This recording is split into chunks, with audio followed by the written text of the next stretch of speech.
Why yes, I did decorate my bedroom for Percy Jackson's birthday yesterday. Yes, I am an adult with a car payment and a lease and a college degree. Why do you ask? Now this isn't the book ranking. I will go ahead and do the books in another video. This is just going to be the character tier ranking. And also the tier ranking I'm using is not one that I made. It's one someone else made. So please don't be upset if your favorite character or some other minor characters aren't included on this list. It's just because I didn't make it. I may make another version of this sometime down the line later where there is every character involved that I could possibly think of, but for now this is just going to be this tier ranking right here. So I'm going to start stream recording so you all can see my madness here, and we're gonna get going. Alright, so I'm just gonna rank in order. I'm not gonna go out of the way here. Oh gosh. So the first one here is Alex Fierro. I adore Alex Fierro with every fiber of my being. I think I'm gonna put Alex at my favorites for now. First trans character in a Riordan book. I love her snippy attitude, her just like complete and utter denial of everything that's going on, how she pretends like she's all like aloof and doesn't care but totally does. And also the green and pink aesthetic coming for Cosmo and Wanda's brand, and I love it. Miss Annabeth Chase. I feel like this is gonna be difficult to not just put everybody up at the top, but obviously Annabeth has to go to best of all time. Like who am I kidding? If I feel like I have to rearrange later, I will. Next character is Anubis, and I'm actually going to put him under hate/worse because I don't like him. I don't like the fact that he is an immortal, thousands of years old god who decided to get in a relationship with a teenage girl. I also don't like that weird like body morphing thing that he did with Walt. That was really uncomfortable. This is Viria's art, which, you know, is a touchy subject. Next up is Bast, also from the Kane Chronicles. I'm gonna put her at an okay/meh. I have no feelings toward her. To be 100% honest, with all the Kane Chronicles characters, it's going to be a very neutral rating because I've only read that series once and it was a very long time ago. I think it was maybe like, it was when the third book came out, so 2012. So I read it in 2012. That was the first and only time I read Kane Chronicles. So it's been almost a decade and I really don't remember a lot of the more minor characters as much as I wish I did. I may also have to redo this once I reread all the series and have a more definitive feeling for each character. So she's gonna go an okay/meh for now because I honestly don't remember much about her. Next up is Bianca Deangelo. Now, I would feel bad if I put a young dead girl under dislike, but I really have conflicting feelings about Bianca because I don't like how she left Nico at camp and just joined the hunters immediately. I always felt weird about that because it's like, congrats, you and your brother are demigods. You're gonna go to this cool camp, we're gonna teach you how to survive the monsters, and then Artemis and Zoe show up and they're like, no, we're gonna take this one. And she's like, okay, I'll go with the pretty ladies with the arrows, and everyone's like, what? So I don't like that, especially after she and her brother spent like 80 years in the Lotus Casino together. I know it felt like probably a week to them, but it leaves a bad feeling in my mouth that she left her brother to join the hunters. But also I feel bad about putting her under dislike because she was a kid and also she's dead. So I think she's gonna go under okay/meh. I just can't. I don't really like Bianca that much. I don't hate her. I just... Next up is Blitzen from Magnus Chase. I'm gonna put him under good/like. The entire time I was reading Magnus Chase, I was like, so why aren't Blitz and Hearth together? They were basically Magnus's dads anyway. So like, I feel like it would have been more fun if the two of them were together, and like as a whole, them being together would have made me like their characters more, but they weren't bad. I'll just put them under good/like. And now since I'm talking about Blitz and Hearth as a unit, because I really can't separate them in my mind, they're just a thing together in my head, I'm gonna go ahead and rank Hearth now, and I'm actually going to put him under favorites, and that is because Hearth had a little more development than Blitz, especially in the third book, Ship of the Dead. Did I like his storyline in Ship of the Dead, where he was basically forcibly paired off with some random chick? Not really, but I did like the whole plot line with his father. I do like that he is also a deaf character, that's more representation. Next up is Calypso. Calypso I will put under okay/meh. So Calypso didn't really get any character development except for Battle of the Labyrinth and then Blood of Olympus and The Dark Prophecy, and all of her character, this is not her fault, this is literally just, you know, Greek myth, her entire plot is being a love interest, and I would love to see more of her as her own person. Next up is Carter Kane. I'm gonna put him under good/like. I feel like I can't put any of the main protagonists any lower than good/like, but also like, again, I haven't read the Kane Chronicles in so long that I really can't speak on his character that much, and I feel really bad that I can't. The most fun part about this is trying to figure out which characters are which, because they're not labeled, it's just Viria's art, so like. Alright, next up is Chiron, and you know what? I got a bone to pick with Chiron, okay? Because I've started to realize as the years go by that Chiron was like kind of a jerk. Like, he straight up gaslights Percy for like the entire original series. When Percy's like, dude, Chiron, you gave me a pen, and now it's a sword, and I just defeated a monster with it. And Chiron's like, what are you talking about, Percy? There's no such thing as monsters. You are manipulating a child. Like, I know it's for his own good or whatever, so he doesn't discover monsters and the monsters don't come after him.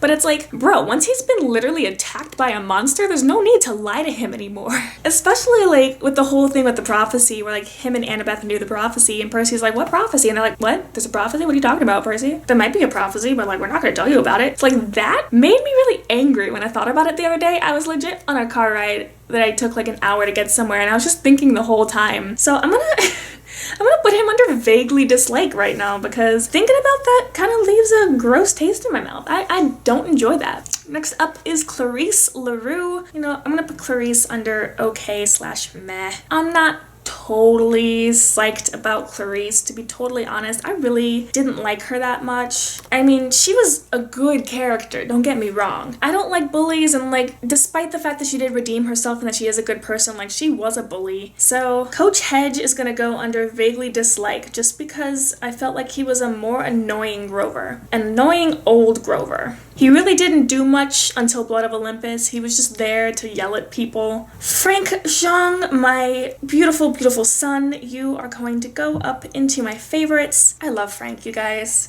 He's so pure, he's so sweet, but also he can punch you in the face. And like, what else would you want from a man, you know? Grover. Oh, Grover.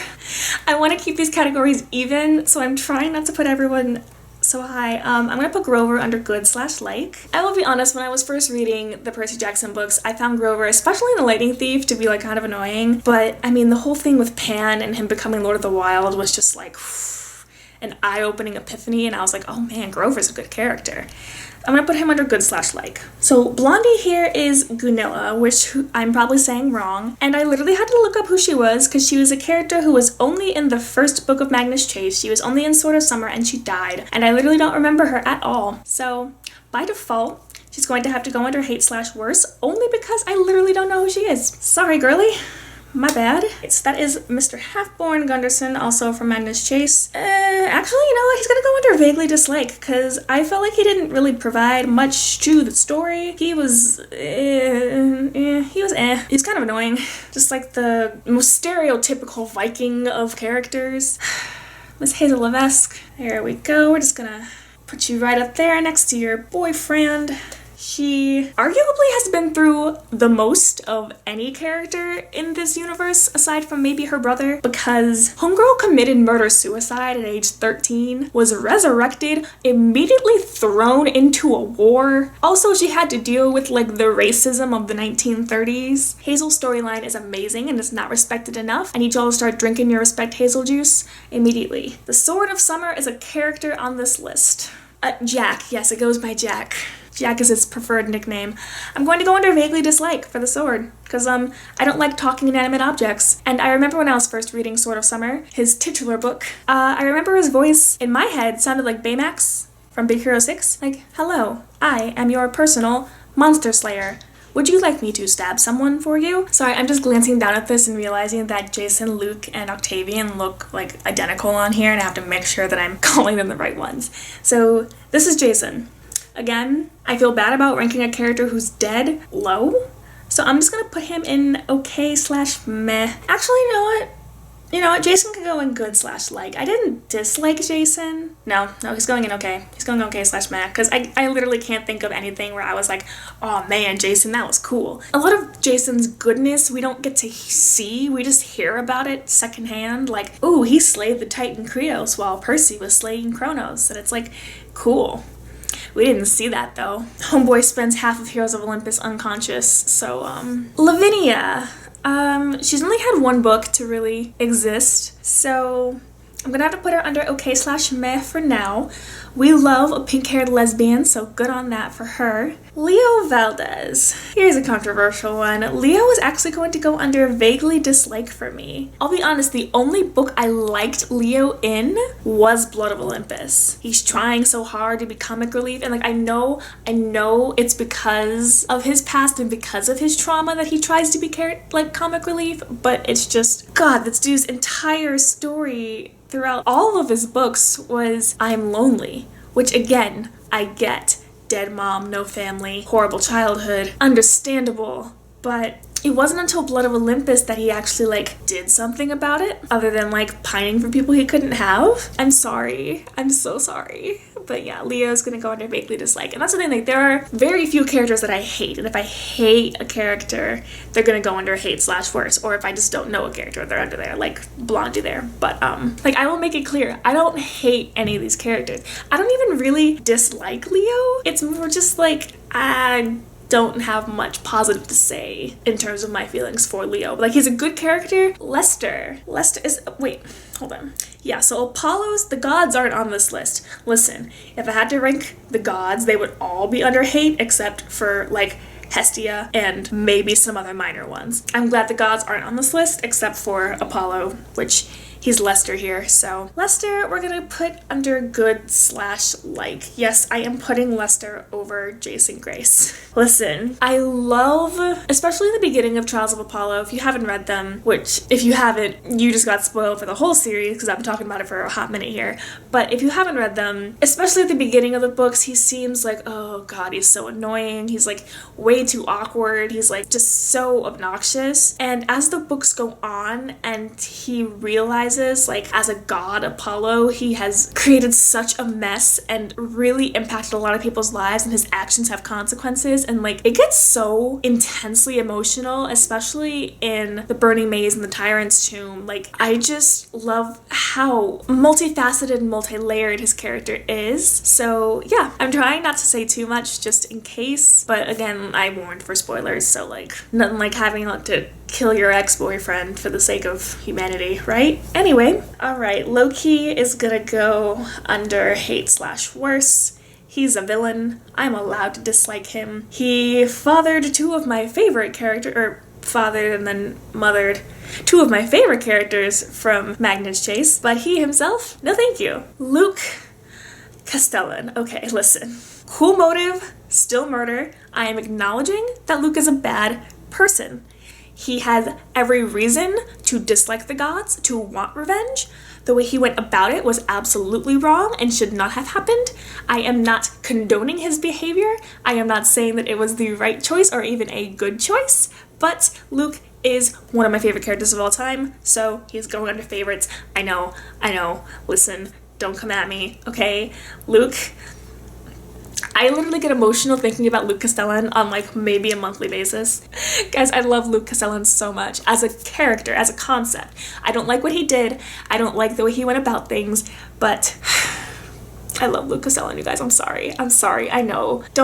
There's some problematic things about him, a lot of problematic things about him.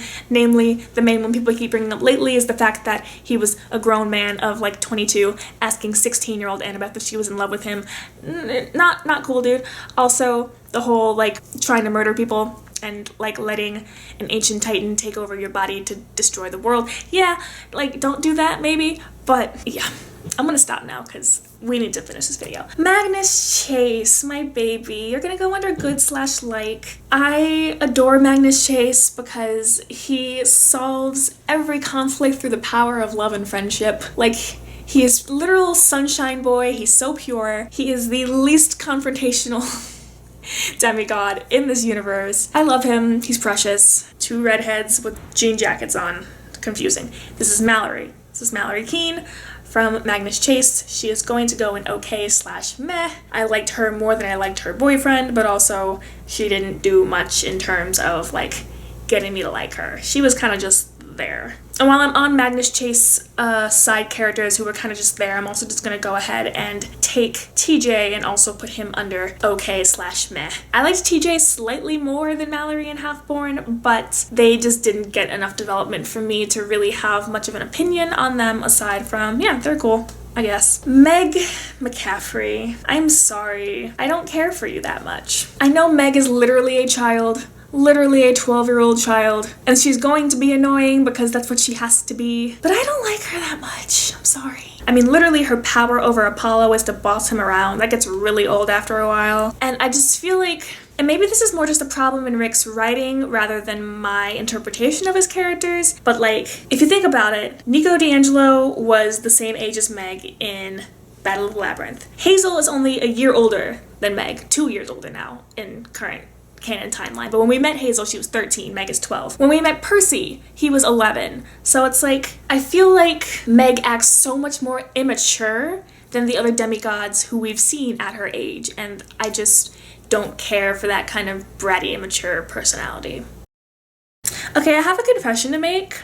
I hated Nico until, like, Mark of Athena. Like, if I made this ranking after having just read Son of Neptune, I would have put Nico under hate/worse. I did not like him. I thought he was manipulative. I thought he was a liar. I thought he was annoying, which he was, but as his character has developed now and he has realized his mistakes and he has come to terms with his angst, now it's a funny haha moment to look back and be like, oh man, I hated Nico so much.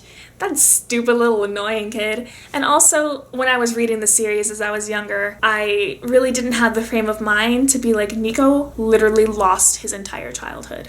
And he had every right to be annoying and bratty and manipulative and mean. And also just his loving relationship with Hazel, how much he loves Bianca and wanted her back and tried to resurrect her for years. The way he feels neglected because the world around him has mistreated him for being who he is in every sense of the word, from being a child of Pluto to his sexuality to everything. He just feels like an outsider, and all of his qualities that I used to find annoying are 100% justified now. And I obviously know that, but it's just funny thinking back on how I used to feel about Nico, which was not positive in the slightest. But you guys shouldn't be surprised by this. Top of the tier for my boy Nico. Love you. Anyway, sorry I didn't like you before. I apologize. Moving on, Octavian, hi. There you go. Do I need to explain this one? Not really. You're a jerk. You're a murderous a-hole. So anyway, no, stay there. Stay where you belong. Perseus Jackson, come on. There is nowhere else he belongs other than the top of the tier. I literally decorated my bedroom for him yesterday. Perseus Jackson is a beautiful soul, and I don't really need to elaborate because you all know how much I love not only these books, but this character. Piper McLean, you're going to go under good/like. Piper, I have always thought that Piper was like an okay character. She was kind of just there in the back of my mind, like, yeah, she's cool, but I did especially love her development in Burning Maze when she starts to really come into herself, like the way that she broke off her relationship with Jason and she's starting to realize, like, oh, my entire life for the past couple years has only happened because Hera screwed me over and I'm going to live for myself now. And I like that agency that she takes for herself. Miss Piper is a good/like. Rachel Elizabeth Dare is also going to go under good/like. The more I think about the original series and her role in it, the more I like her, just because she is a completely mortal girl who was thrown into this crazy whack job world and was just like, okay, cool. And just rolled with it, and like that makes her the coolest person in the world. Love that for her. The fact that she's the Oracle, the fact that she graciously turned Percy Jackson down when she realized that she had a bigger role to take in his life other than being his love interest. When will your faves ever? Just saying. Raina, I think I'm also going to put Raina under good/like. I had conflicting feelings for Raina. Again, whenever she's first introduced, I feel like everyone had this kind of feeling for Raina where you're like, why is she hitting on Percy? Why is she so moody about Jason? But like, again, as her character develops and as you understand her side of the story, she is also a character who has lost basically everything, who found a new family and then had that all torn away from her from means out of her control. But she's strong as hell and she's just taking every hit like a champ, and Raina is an awesome character. I hate that there's so much discourse around her love life in the fandom. because it's very frustrating to see such a strong woman of color character be argued over because certain people ship her with one character and not another. She is so much more than her orientation, and I'm a little bit upset that that's become such a main focus on her character, but it is what it is. We will hope for the future that when we think back on Reina, we'll think more than just Twitter arguments over whether or not she's a lesbian. Anyway, Sadie Kane.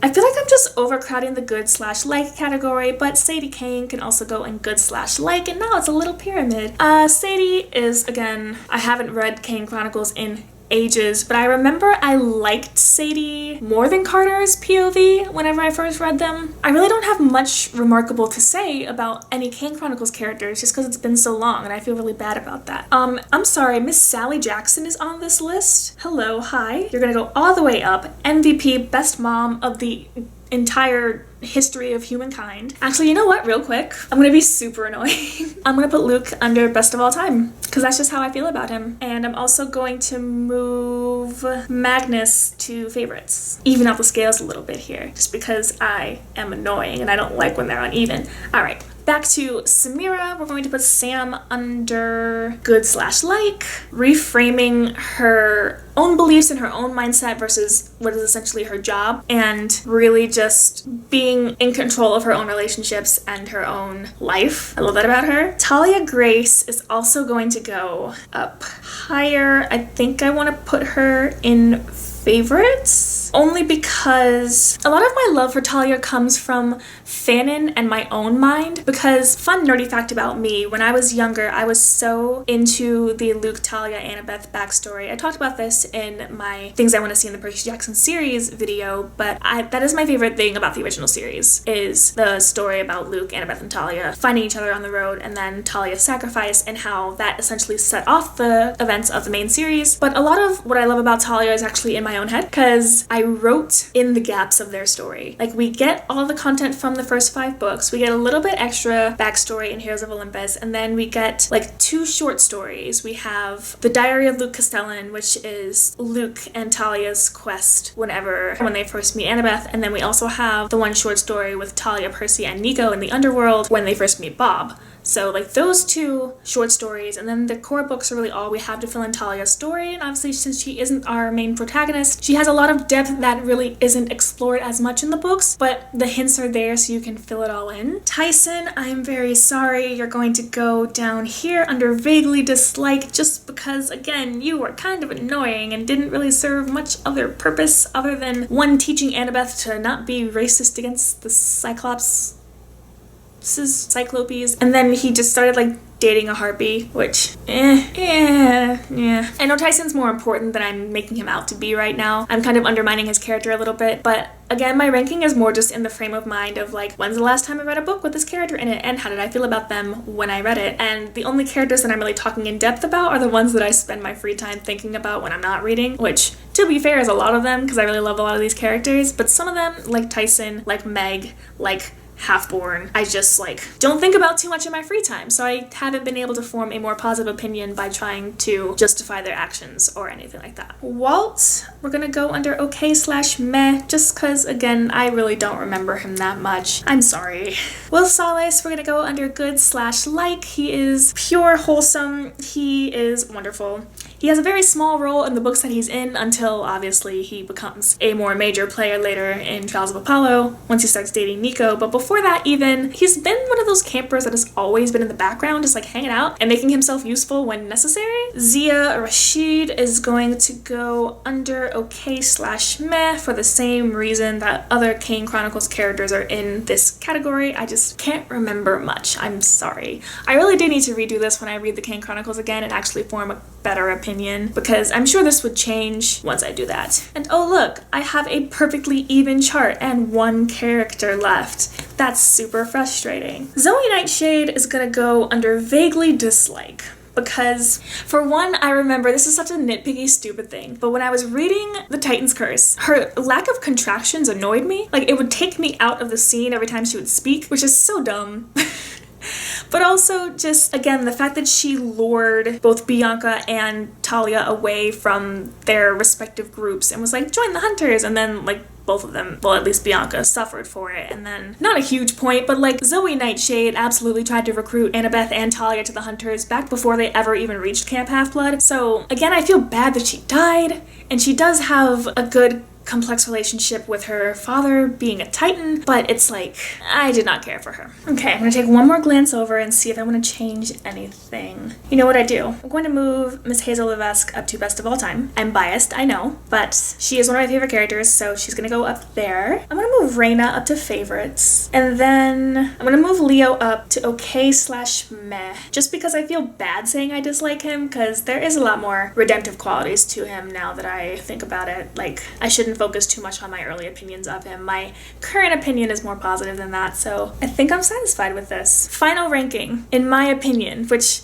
I don't know why you guys care about my opinion, but here we go. And that is it for my Riordanverse character rankings. Again, I would love to do a version of this that has the gods in it, because that hate worst column would just be so long. Fortunately for me, I have a fairly more even pyramid happening here. So that is it for this week's video. Thank you guys so much for tuning in and watching. Let me know what you want to see next. Maybe I'll rank the books. I think that's gonna be my next step. But until that happens, I will see you all in the next video.